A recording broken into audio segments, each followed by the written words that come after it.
সব সময় বলবেন শুকর আলহামদুলিল্লাহ, আল্লাহ অনেক ভালো আছে, আল্লাহ অনেক সুখে আছে।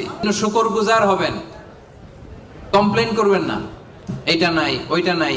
কিন্তু কত কিছু যে আল্লাহ দিয়েছে ওইটা লিস্ট করলে লিখেও শেষ করতে পারবো না, ঠিক কিনা?